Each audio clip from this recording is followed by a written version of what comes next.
Welcome बच्चों। इस video में हम शिशु के लिए आहार कैसा होना चाहिए इस पर चर्चा करेंगे। शैशवावस्था यानी कि शिशु के जीवन के पहले वर्ष में वृद्धि का विकास तीव्र गति से होता है। जन्म के बाद पहले 6 महीने में शिशु का भार 2 गुना से अधिक हो जाता है तथा लंबाई भी लगभग 5 इंच बढ़ जाती है। वर्ष समाप्त होते होते भार जन्म के भार से 3 गुना हो जाता है तथा लंबाई 1.5 गुना हो जाती है। उसकी मांसपेशियों का आकार व उनकी दृढ़ता बढ़ती है। शरीर में सभी तंत्र विकसित होते हैं तथा अधिक अच्छी प्रकार कार्य करने लगते हैं।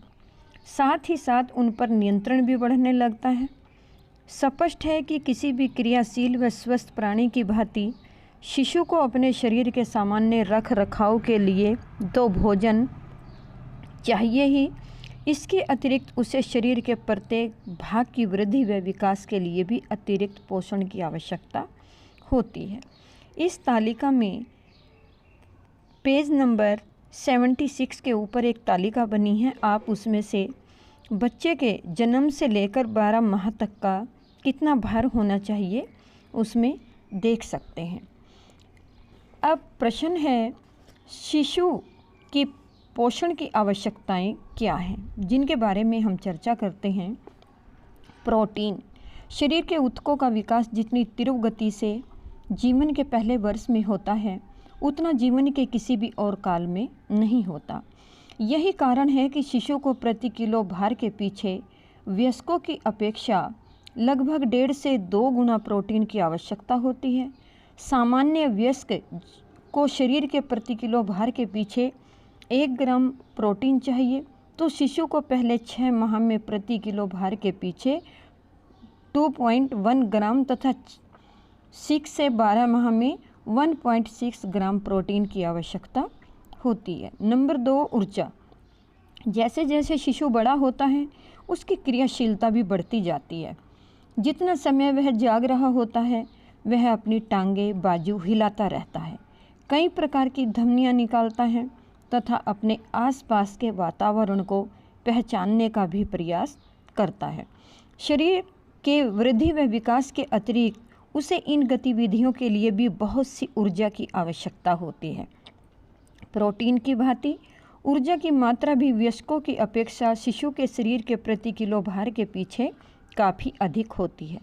जहाँ सामान्य कामकाजी वयस्क को प्रति किलो भार के पीछे 40-50 कैलोरीज की आवश्यकता होती है, वहाँ शिशु की औसत आवश्यकता 103 कैलोरीज होती है। नंबर 3, खनिज लवण तथा विटामिन।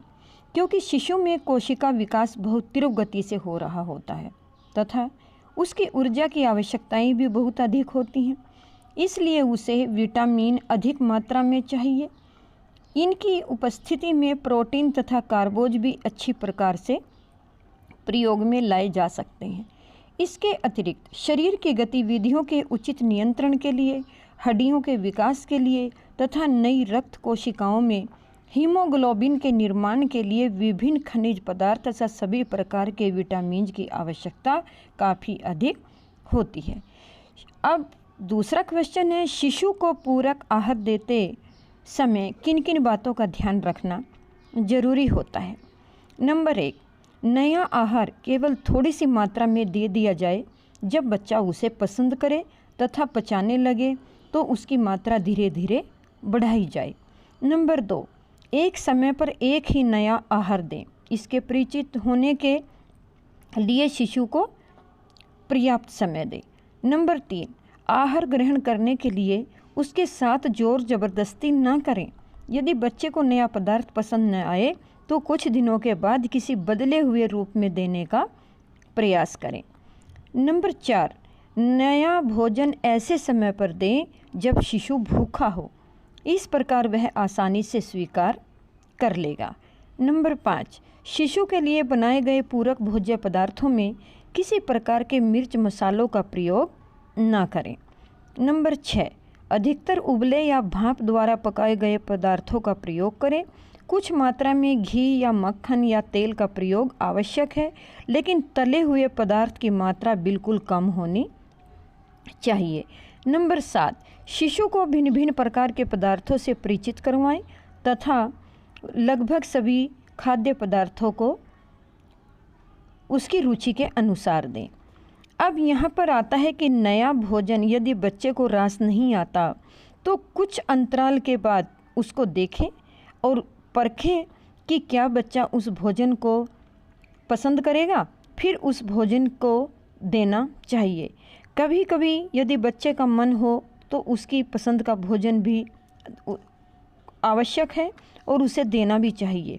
उसके स्थान पर किसी दूसरे भोजन को कम किया जा सकता है। इसी प्रकार कई बार अस्थायी रूप से उसकी भूख कम हो जाती है और जब बच्चा दांत निकालने के कारण, खांसी जुकाम के कारण, किसी और छोटी मोटी बीमारी के कारण, ऐसे में बच्चे को खाना खाने के लिए मजबूर ना करें। जब उसे भूख लगी हो या जो उसकी इच्छा हो वही उसे देना चाहिए।